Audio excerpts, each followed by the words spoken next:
This is the Take Command post-game show after the Commanders played in and lost in Atlanta on this Sunday afternoon alongside Kedric Golston, filling in for Logan Paulsen, who's traveling back. I'm Grant Paulsen. 34-27 final score of the Falcons over the Commanders. So Washington's now 2-2. They've got a big home win. Went on the road, got beat by the Packers. Got a big home win. Went on the road, now got beat by Atlanta. So playing every other here. Boy, girl with the wins and losses. 0-2 on the road. It's a 7-point setback, Ked, on the hands of the Atlanta Falcons, 34-27. And this defense let the Falcons get right. They got shut out last week. There were calls for their quarterback, Michael Penix, to be benched. Their offensive coordinator went from calling the plays in the booth to the sideline. They fired a wide receiver coach, all leading up to 34 yards, 435 yards, and about 7 per play as they dominated the Washington defense.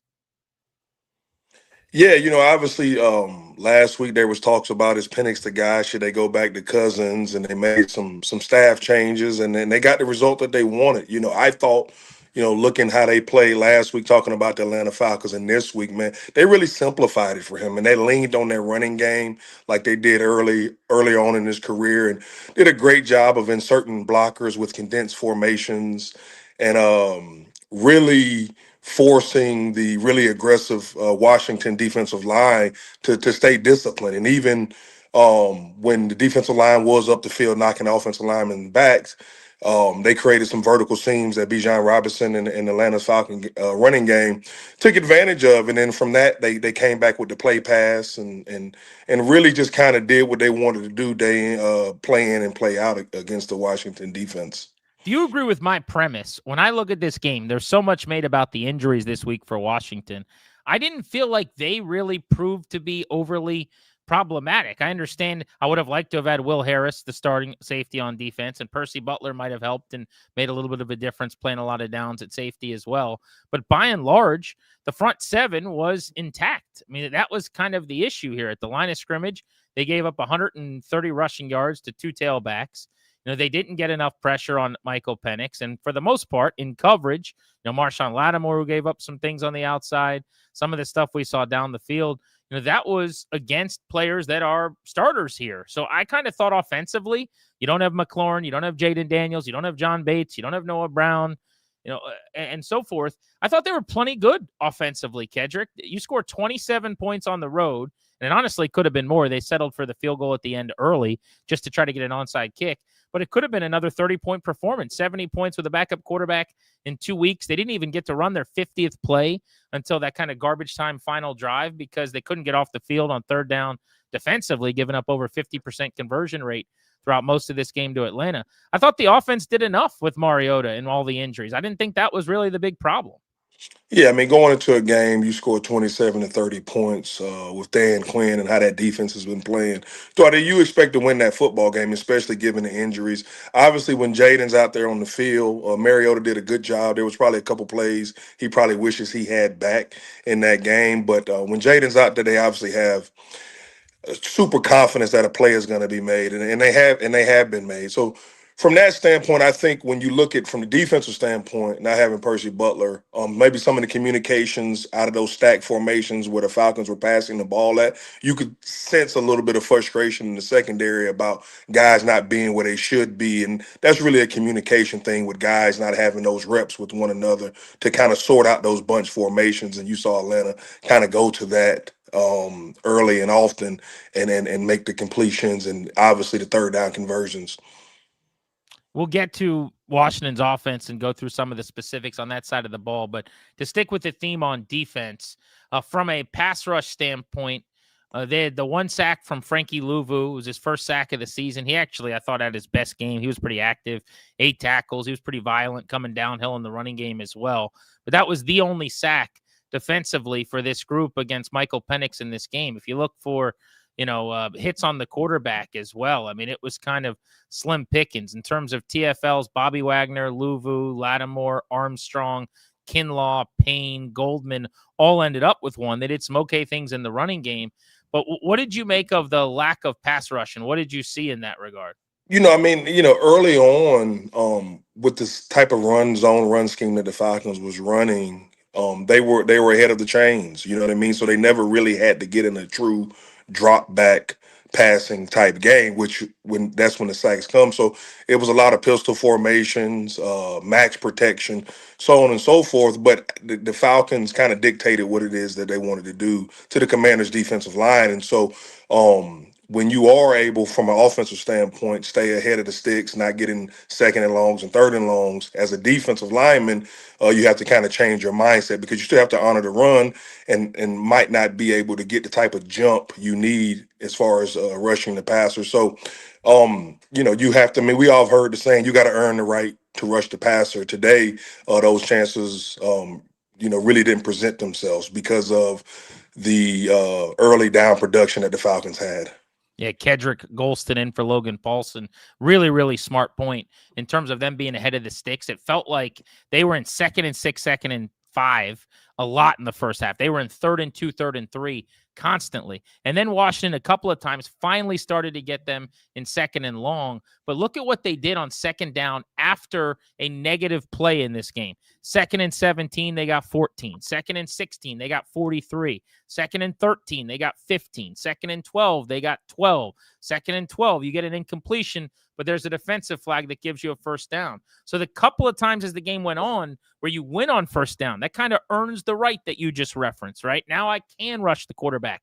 2nd down became a real disaster for them, and then it's a new set of sticks, and they're ahead of the chains again on 1st and 10. So I thought that was really significant. Just looking at the official totals from the box, only 2 quarterback hits listed.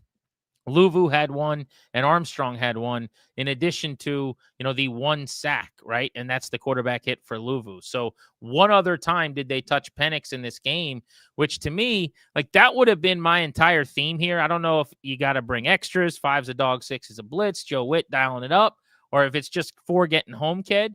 But when you looked at Penix's numbers, I talked about this with Logan this week on Take Command. He was one of the worst quarterbacks under pressure in the league. And last week, Carolina got to him, and it's what led to that very non-confident, kind of uneasy, rough performance that he had. That shocks me that frankly, that there wasn't a way to just get more pressure on him. I think you're right, though.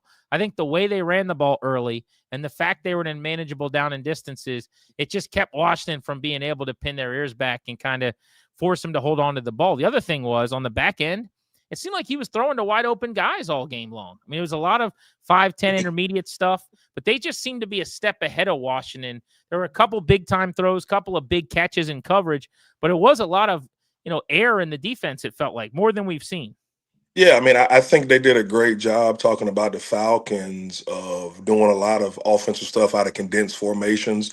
And in that, a lot of those guys, be it at the tight end position, when you get in those tight bunches, talking about the receivers close to the tackle box and inserting them in the run game, it really forced Washington to use their eyes and not try to, create an extra man like defenses like to do. So I thought it was a good job by the Falcons of just making them see a lot and really stressing out their eyes and their fits and really not allowing them to play the game type defense like they like to do.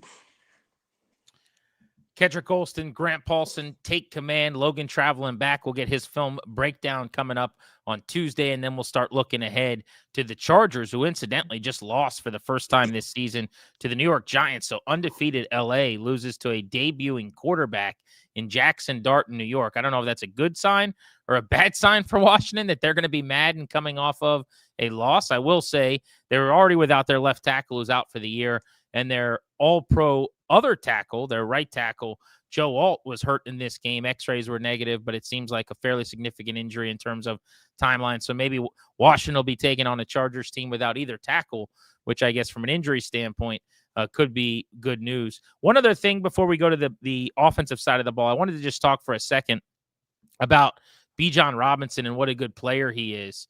He is so hard to tackle. When he gets going outside the tackle box, there's nobody better in the league with his speed and his tackle breaking ability. What I really was petrified about all week long was him getting the ball in space on a linebacker. They were able to dial that up against Bobby Wagner. 14 of 18 targets caught this year for $164, which was second most among running backs in the league. He ends up hitting on a 69-yard catch and run, which really was one of the differences in the ball game. But it was 75 yards on 17 carries and 106 receiving and a touchdown on 4 catches for Bijan Robinson. Ked, I think he's the best player in the league at a skill position right now. People want to put him at a position. He's just a football playing Jesse. You know what I mean? No matter where you put him offensively, he affects the game, and that's what the Falcons saw in him at the University of Texas, and why they took him where they took him is because when you get the ball in his hands, special things happens, right? And so he's so elusive, and you have to tackle him, right? And that might say, well, yeah, of course. Like there's some running backs when they see color and they anticipate contact, they kind of slow down and they're what we call easy tacklers. Not him, right? He can run you over, he can juke you out, he can run past you. So as a defender, you don't really know what to expect, right? And he's not looking to fall on the ground easily. He's not looking to run out of bounds. He'll spin, turn his back. He doesn't mind running backwards for 5 or 6 yards.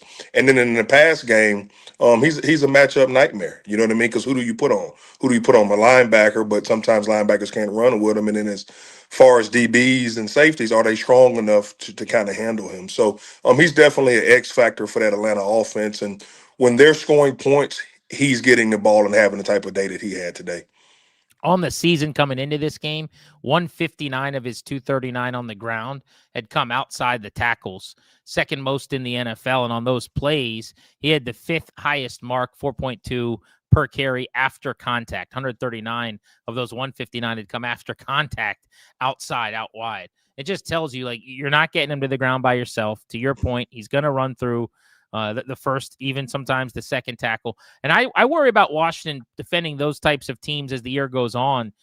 Do they have the speed defensively, particularly at linebacker, or am I oversimplifying? Is that not how to defend it? But like, it seems like when you get Bobby Wagner, when you get a run funneled to him, dude's getting on the ground. He's as good as there is on the planet. But when I need him to run out wide in space and the whole defense, really, if I need to get everybody flowing, it's a different ask, and I don't love their personnel as much in that kind of situation. Seems to me like Atlanta, from that standpoint, is like a worse run matchup. Do you feel that way or no? Well, I mean, it's kind of like, to your point, right? It's easier. I can't use the phone booth reference, right? Because nobody knows what a phone booth is anymore. It's easier. Yeah. It's easier to tackle somebody in the closet than it is in a gymnasium, if that makes sense, right? So when you make defenses defend the whole 53, the width of the field, it makes it harder, right? So Bijan is in almost a system, made for him as a running back, right? The outside zone, right, where he can keep it front side.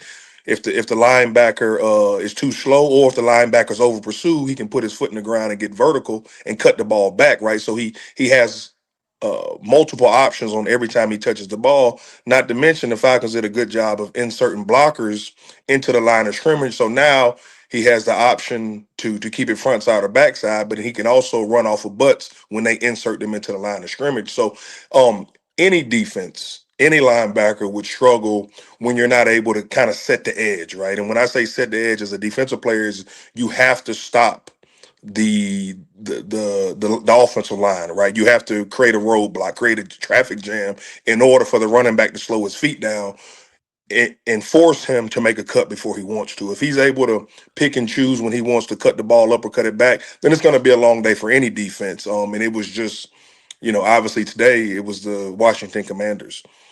180 and a touchdown, all purpose for Bijan Robinson in this game against Washington. I do still like where they're at, both with personnel and how they've played defending the run on the interior. It was a real problem last year. They're bottom 5 in the league all season long. They go out, they get size, they bring in Javon Kinlaw. You felt him again today at times. They bring in Eddie Goldman. He had a massive play in the backfield where he just lifted somebody. It might have been Algier. Lifted him up off the ground and slammed him. I mean, his size is very noticeable. So, like, inside that, the smart cars that they brought in here, that is working. And even today, like with the Falcons, really good run game and a prolific performance by their guys, they had to earn every blade of grass. It was, 33 carries to get their 125 yards. You're talking about right around 4 per carry between Robinson and Algier throughout the duration of the game. It was just a couple of the big ones you allow outside that kind of have my antenna up.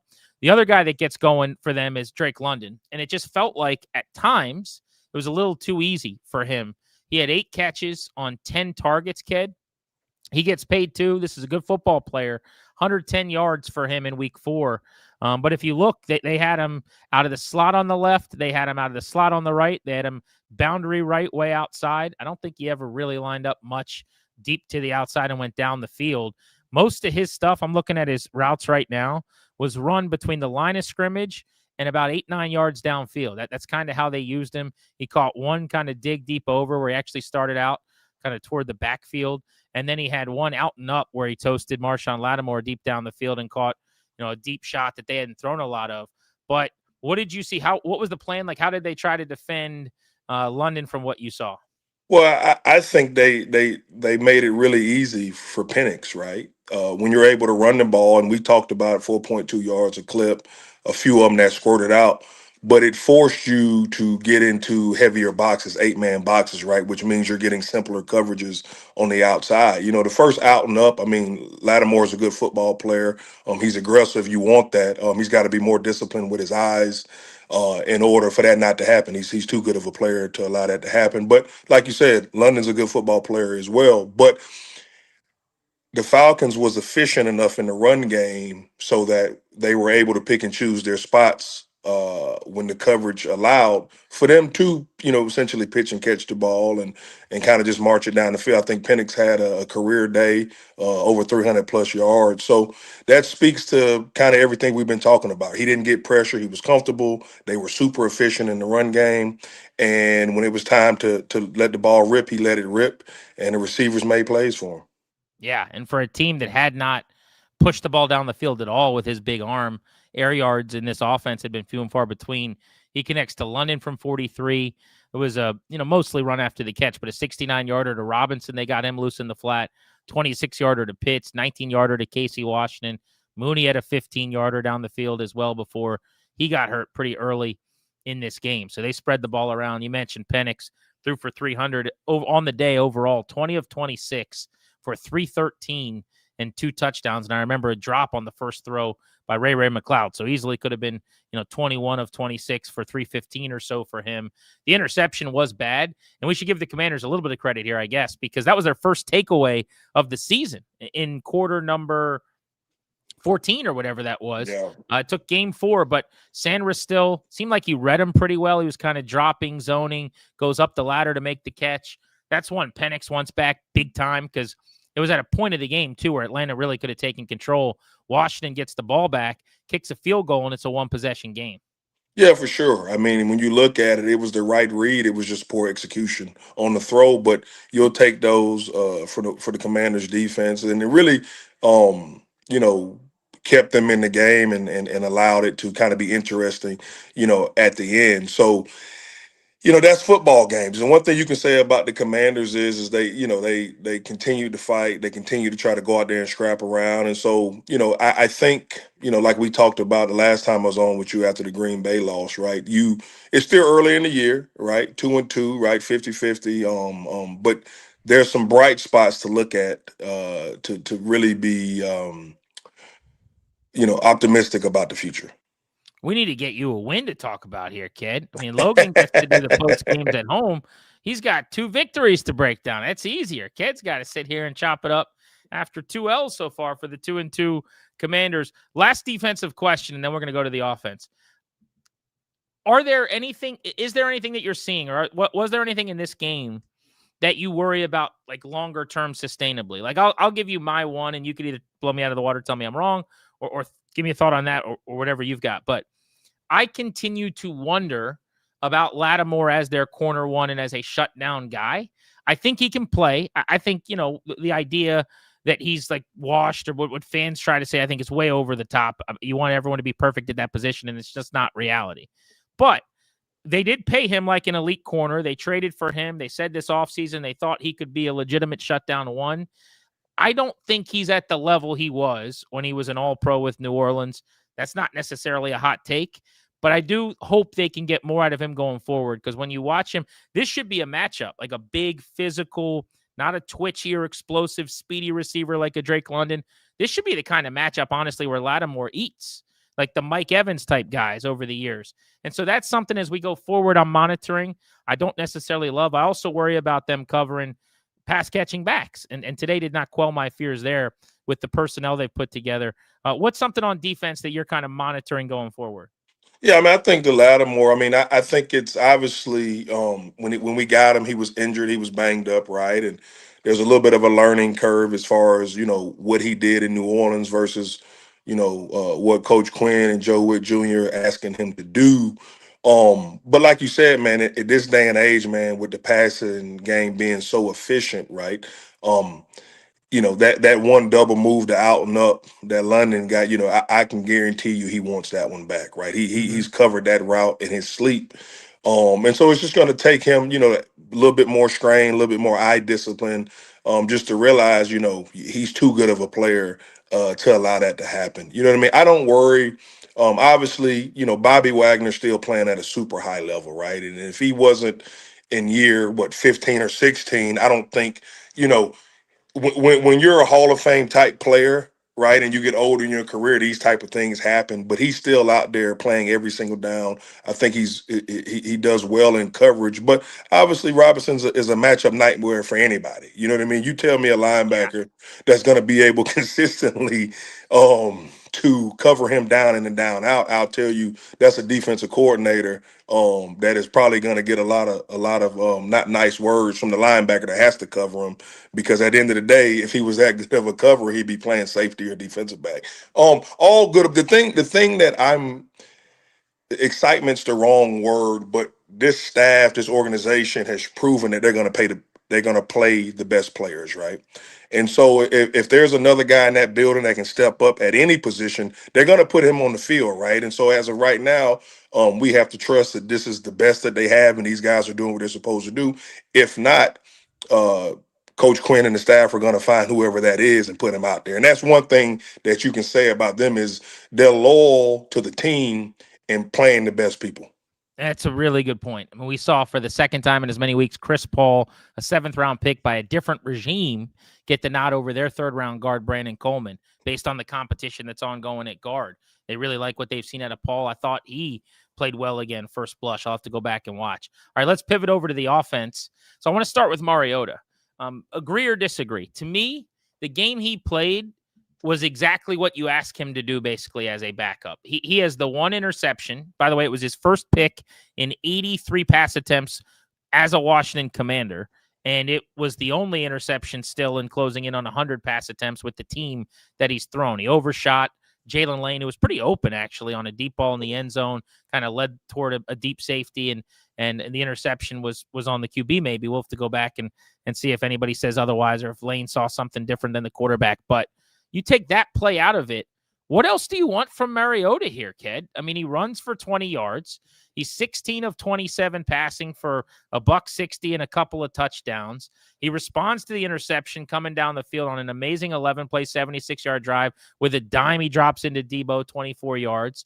For a backup without 2 of his top 3 receivers, his top blocking tight end, an offensive line where they've switched out 2 guards in the last couple of weeks on the road in a loud building, I don't know, man. Anybody who wants more than that, I think you're probably being unrealistic. I mean, I think you said it best. I mean, going into it, if you would have told, hey, this is his stat line, this is the points that they scored, I think anybody would have took that. I still think we view Marcus Mariota as that young man that was running around on Oregon's field, and we're still kind of waiting to see that. But I just think it goes to show you it's not a knock on Marcus. It's just what Jaden is to this offense, right? And when Jaden's out there, um, it just seems like the water starts boiling a whole lot faster. And in that, you know what I mean? And I don't know if it's, Jaden is just, he gets the ball out faster, so he gives receivers more time to run, yards after catch. And then not to mention, Mariota can still do it with his legs, but as a defensive coordinator, you have to account for Daniels in the run game, right? And so is Daniels getting a lot more simplified coverages to be able to go over the top? It's a good question. The answer is probably yes, I would think. And it sounds like, by all accounts, publicly in the media today, Ian Rappaport came out and said this. The guys that met with Dan Quinn this week on the CBS telecast, Ian Eagle, J.J. Watt said something to this effect. it looks like all systems could be go for Jaden Daniels against the Chargers next week. So if you get through these 2 games 1-1 with your offense averaging about 34 points per game, I think you take that and you keep it moving. And you got things to fix, obviously, but 2-2 with a tough one coming up cross country against the Chargers, very winnable. They just lost to the Giants. I think you'll kind of take that and move on. I do remember a couple misses from Mariota in addition to the pick. It's not a perfect position. There was kind of a throw to Ertz on the sideline. Could have been a nice gain in a first down where he misfired. He was kind of, punching his hand after that one. But by and large, I thought fairly decisive. Ball came out, and he threw to the right guy most of the time. Wasn't a special performance, but again, you're a backup in the league.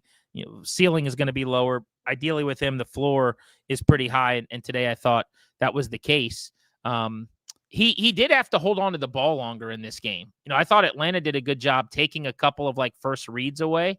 In the end, when you look at the sacks, it was only, I think, 2 total sacks for them, but they actually got a lot of pressure and flushed them from the pocket, especially in the first half, I thought, several times. And I noticed one thing. I went back and watched their first drive.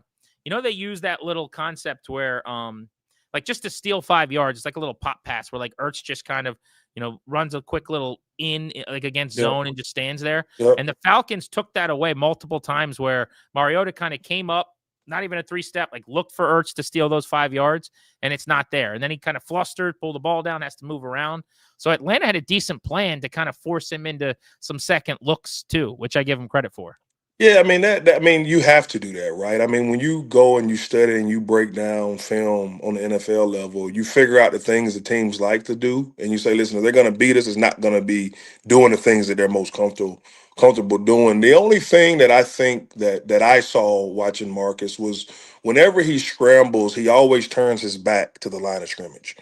Right. And so from that standpoint, for that split second, he doesn't know where anybody is. His back is to the line of scrimmage versus just, I remember Philip Rivers was great at this, right? He would just continue to climb the pocket until he had to tuck it and run. You know what I mean? And I think I've seen that a lot out of him where when it's not there, he kind of spins in place and then the scramble starts, right? And so I think and that's me being super nitpicky, but I think if he was just able to keep his eyes downfield a little bit more on some of that pressure, and honestly, he his legs will get you first downs and move the chains, right? And so if it's not there, tuck it and run and make people deal with you from that standpoint.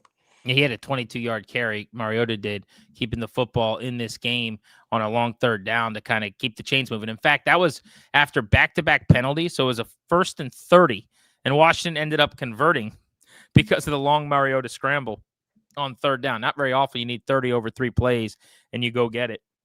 I thought the start of the game on offense was Deebo Samuel. You knew he was going to have to be heavily involved. He came into the game with just 4 carries. He almost equaled that. He had 3 touches on the ground on jet action end around stuff, long of 7, only 9, so you average 3 a pop. But they got him in the air through 6 targets, 6 catches, 72 yards. Thought he made some really nice hand catches, Ked. Did a nice job hauling balls in tight coverage, not having the ball knocked out of his hand. Caught a touchdown from 24 yards out. He continues to be the focal point of the offense. On a day like today, it goes without saying, you don't have Terry or Noah Brown. It's going to have to be him.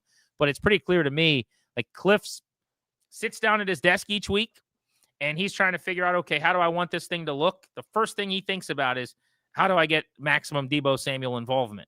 And he kind of starts there, and you see it on his first 15 script. A lot of times, first few plays of the game, Deebo is right in the mix, either with a run or a quick, easy pass. They want to get the ball in his hands. Yeah, no doubt about it. I mean, Cliff, when he was the head coach at Arizona, probably was like, man, I wish I had this guy on my side, right? So ever since he was in Arizona, he's been dreaming about ways to give Deebo the ball. But, hats off to Deebo and Cliff, because without Terry, you know who the ball is going to. You know what I mean? And so for them to still have that type of production, knowing that the Falcons defense would be keying on him, you got to like the performance from Deebo, because he still lets you know that he can still play football at an extremely high level. And now, hopefully, who knows what's going on with Terry, but he's proven that he's still that type of player to go out there and help you win football games, even when he is the main target focal point of the defense. So once some of those other guys that they just pulled up, kind of get their legs underneath them. Like you said, you don't really worry about the offense because with all the guys they had out, they still were able to have a super productive day. Yeah, I don't, and maybe someone will push back on this. I'll ask you this question. I don't think that, would it have been better to have Terry? Of course. Is he a much better wide receiver than anybody else that kind of filled in for him today? Obviously, that's why he's a $30 million man. I did not feel like they missed him a whole lot. There were not plays necessarily, maybe a couple times where I thought you're throwing to a well-covered guy. Like Chris Moore down the field one time was blanketed and couldn't get open. But Jalen Lane, 2 for 18, was twitchy and kind of got free coming back to the line of scrimmage. Luke McCaffrey had a touchdown catch and a 16-yard reception as well, 2 for 21. Even Tay Martin on his only look, fresh off the practice squad, I thought his comeback was like a really well-run route, made the catch, 14 yards, kept a drive moving. If you're looking at the kids, not a lot of opportunities, but if you're Lane, you get 3 balls thrown your way, and he actually had a much longer, like a 25-yard ball that came back on a Ben Sinnott hold as well, or else it's like a 3-catch, 50-yard game for him. I kind of liked what I saw from the young guys, and I didn't feel watching the game maybe once where Moore is the guy targeting it might be Terry, or you lack some explosiveness. Like that was a huge factor, but it goes without saying, without McLaurin and Noah Brown, it's just a different thing, man. That's 2 of your top 3 guys at receiver. Yeah, no doubt about it. I mean, good job by Cliff, right, and the offensive staff trying to devise a game plan that you didn't notice that Terry wasn't out there. You know what I mean? But with him healthy and active, it changes how defenses have to play you. Even in how they fit the run game, how many guys they dedicate to the run box. So from that standpoint, Terry has earned his respect, like you said, from how he's being compensated contractually, and he's proven that if given the opportunity, he very rarely doesn't come down with those 50-50 type balls, right? And so having him with Deebo out there only makes you that much more explosive. So I think it was just a good job of the offensive staff knowing kind of where they were this week with not having some guys available and doing a great job of coming up, with a game plan that, produced enough to win a football game, even though they didn't because the defense didn't hold up to their end of the deal. Back-to-back games with a touchdown, by the way, for Luke McCaffrey. Went 19 without one to start his NFL career, and now in games 20 and 21, he has scored for Washington. He also had a near 60-yard kick return in this game as well. Every single week, this team is doing something really good on special teams, especially in the return game. They have the number 1 time of yard where you start drives from, I should say. Starting point, after kick returns. They're top 3 in punt returns as well. They've done a good job in coverage. But in this game, it was McCaffrey's turn. We've seen Deebo kind of hit the home run a couple times in the last few weeks, and Lane had the 90-yard punt return touchdown. Lane didn't really get opportunities today. He did put 2 balls on the ground, which is unforgivable, but he was quick to pounce on the first, and he got bailed out by a teammate right before the half on the second one. But I just think the way they're returning kicks, they got something going here with Coach Izzo. Huge holes almost every single time they return the ball right in the middle of the field. Yeah, I mean, it's the third phase of the game that nobody really talks about unless a kick gets blocked or a punt gets returned or a kickoff gets returned. But their coverage is like you said, their starting point. I mean, you think about it, if you get a 20, 30-yard return, that's 3 first downs, right? So when you put it in those type of terms, people really realize, like, man, this is really important. Same thing, not only the first downs, but the starting field position, right? And so when you set up offenses with good field position, it allows them to score points and to be comfortable at where they're at on the field. So Coach Izzo's done a great job. Obviously, they take a lot of pride in it. You see a ton of energy by those guys just going out there playing football and happy to be out there. So they're gonna got to keep that going. And like you said, I don't believe that. I think we'll still see a ton of production, out of those return groups. Yeah, while we're heaping some praise on the special teams, Matt Gay has been under the gun. A lot of people calling for tryouts at the kicker position, bringing somebody in to compete with him, moving on from him. Gay was good on all 4 of his field goal attempts in this game from 43, 52, 41, and 42 yards. He's now made 6 consecutive kicks. So I think for the time being, I think you could put that conversation to bed his confidence presumably growing with all of the balls he's seen go through the uprights, and the team's confidence in him after 6 straight kicks has to be growing as well. Also, no issues on kickoffs. I know he went out of bounds last week. It was all clean on kickoffs. I thought the onside kick, while wasn't recovered, that went to Pitts, hopped at the right spot, kind of gave him a chance if he was to have bobbled the ball. So you can't have much better individual performance than Gay had. Going to the running game really quickly, Ked. So they end up splitting carries between Chris Rodriguez and Ja'Cory Crosskey-Merritt. I mentioned that Deebo had 3 end arounds. He had Mariota scramble and go read option a couple times. They gave Chris Moore officially a carry in this game. And then McNichols had 2 attempts as well. But this was kind of a, first time we've seen it, instead of using all 3 of them, a split between Rodriguez early and Crosskey-Merritt mostly in the second half. On that 11-play, 79-yard drive I mentioned, the answer to the interception with about 8.5 minutes to go in the fourth quarter to make it a 1-possession game where they got the 2-point conversion on the really nice design to Zach Ertz. That was the Crosskey-Merritt drive. It was the first time all season we've kind of seen them feed him. He ends up 7 for 47 with a 6.7 average, a long of 16. I am smitten with this dude, Ked. I am just enamored. The way he runs is like, this is a dude. If he's on your squad at Stonebridge, you're going down and telling Logan, can we give him the ball more, please? Like, every time he touches the ball, he does something impressive. And you can't get upset that he's not getting it more when Chris Rodriguez has a 48-yard run and has a team-high 59 and averages 8 today or whatever. Last week, he did his job. McNichols had a 60-yard touchdown. So when everybody's running well, I'm not going to have any real issues about how we're divvying it up. What I know is Crosskey-Merritt has the juice. Like, that's the most explosive guy they got. And I don't remember being that excited every time a guy gets the ball on the ground here in years. I mean, a long, long time. I mean, the thing about running backs is right. Sometimes they get a lot of praise, and sometimes they take a lot of the blame. Right? It's just kind of one of those positions where, do you get the look that you want? Did the offensive lineman block it up the way that they should? In that drive specifically, they rolled the hot hand. You know what I mean? He was hitting the holes the way that you wanted to get hit.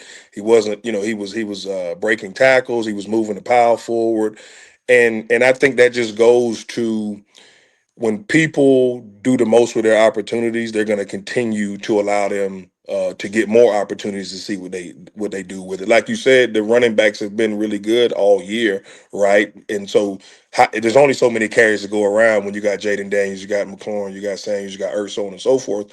But it's a good problem to have, you know what I mean? Because all 3 of those guys have proven at different times they can roll off yardage and help us win football games. So, you got to like what they did, and hats off to it. And maybe they just get more confident and maybe coming up with some formations where they have both of them in the game at the same time. 14 carries for 116 yards for Rodriguez and Crosskey-Merritt combined in this game. You will take that from a rushing standpoint. One guy that was noticed a couple times in the blocking game, did some okay things, but was flagged twice in this game. Once negating a decent return, and another time on a long completion to Lane, which I mentioned, was Ben Sinnott, the second-year tight end, who can't seem to get involved in the passing game. But, as much as I'd like to see him get targets and catches, I'm willing to also, tip my cap if he goes full Logan Paulsen and just pushes people around in the run game as well. Although as a second-round pick, just outside of the top 50, my expectations are higher. But take me inside the locker room on that a little bit as a player. If you're like, how do you get him to a point where he's confident and feeling good after a game like this, where you don't really help on the box score? There's probably some good things in the run game when we go back and look at it, but you're flagged twice. And you hear it from fans. You hear it in the media. People are going to be asking questions. There's just not a lot of deposits in the bank. Like, how do you get to a good place mentally when you're spinning your tires and you just can't seem to kind of have that game so everybody cuts you some slack?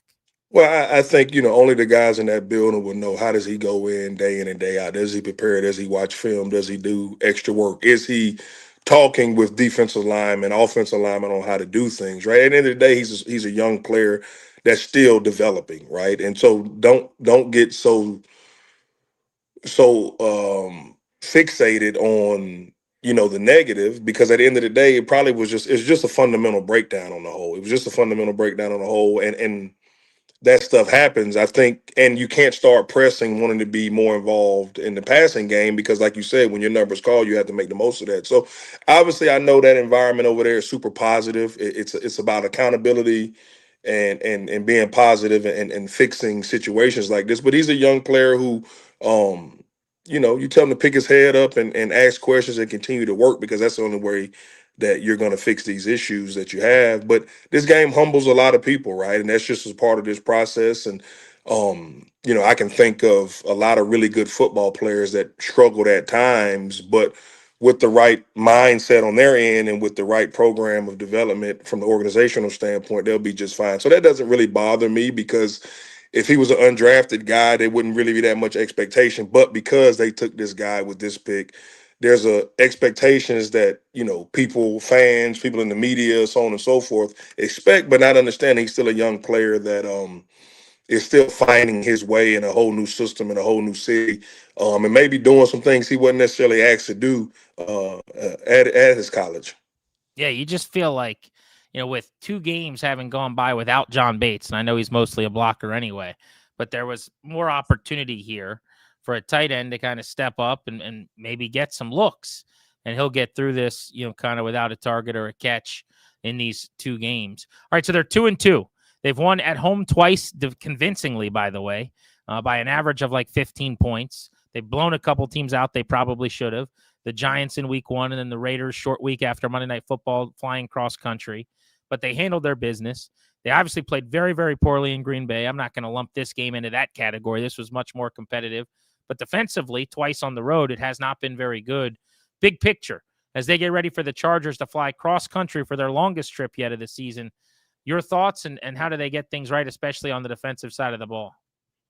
I think you go in, you take accountability for what you can do personally as a player. I know the coaches are going to grind their butts off, try to put these players in the best situation, but you can't allow one performance, positive or negative, to affect the other. Right? The Chargers are going to present a whole new set of formations, a whole new set of things you have to deal with, and understand they don't have a Bijan Robinson or a Drake London. Now they got some other dudes over there, right? But how Atlanta did it is going to be how the Chargers are going to do it is going to be different than how Atlanta did it. So refocus your mind, quiet the noise, just understand still a lot of football left to be played, and go out there and get it done. What else more can you say, right? I think I have no question about the leadership, but Bobby Wagner's proven that wherever he's been. Luvu is starting to play some of his better ball.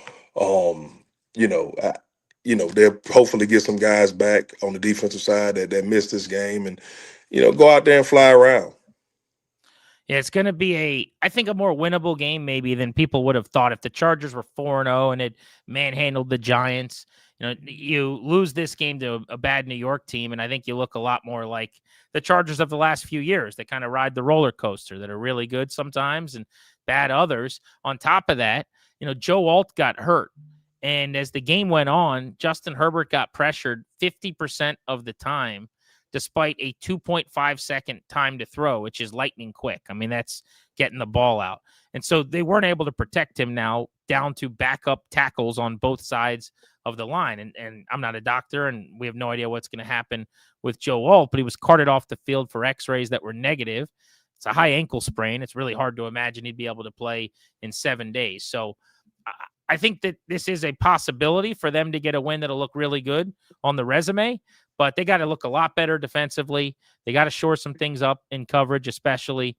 And I'll be curious to see what Dan Quinn has to say post-game as he talks to the media this afternoon, too, about some of the time management things at the end of the half, burning a weird timeout early in the third quarter. There's some little things they'll have to clean up. You got to be a little sharper on the road if they're going to get a win. Kedric, it's always fun, buddy. I know, speaking of wins, the Stonebridge Bulldogs were just blowing somebody out this weekend, so congratulations on that. I'm going to get out there. I'm too busy in Fairfax watching other football, but I'm going to get out to Loudoun County to see Stonebridge here very shortly, so we'll have to see what game I should come to. Oh, you're always welcome, man. We'll make sure you're on the sideline, and I'm sure you'll give me a full face breakdown after the game on things I need to improve on. So No. wouldn't I want will. it I no other will. way. You don't have to worry about me, man. I'm gonna high five you and tell you good job. The We'll boys. get you out here to Leesburg after the game, man. Take you to one of your favorite establishments. Oh, see, now you're speaking my language. I like my wings extra crispy, maybe some Old Bay dry rub. And how about this? Let's wait about a few more weeks till we really get that little chill in the air, so we can put a little quarter zip on, man. Kind of walk around without getting a little sweaty forehead. Yeah, see, now you know me very well. The quarter zip, come on, you're speaking my language. All right, it was fun. There's Kedric Golston filling in for Logan Paulsen. This is our post-game recap. We try to get something for you right after the game. This has been Take Command. Tuesday, we've got our film review with Logan. Thursday, we'll start looking ahead to the Chargers. 3 episodes a week. Spread the word wherever you get your audio.